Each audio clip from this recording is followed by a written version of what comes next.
работава на објавување на законите кои што се донесени во собранието, а не се подпишани од председателот на државата и по повторното прегласување нивно,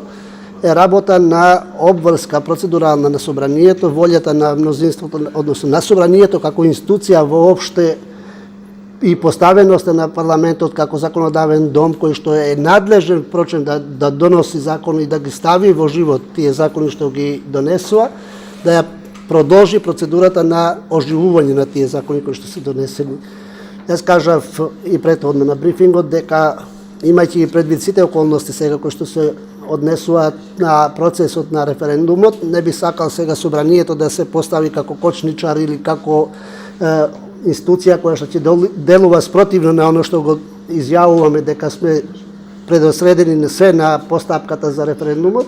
Откако ќе заврши референдумот, ние ќе можеме да постапиме по сите овие прашања и да ја спроведеме волјата на мнозинството. Впрочем, тоа мнозинство е волја и на мнозинство на граѓани кои што не избраа и не поставија овде за да ја извршуваме надлежноста, односно да го спроведеме суверенитетот на граѓаните онако како што е пропишано со Уставот.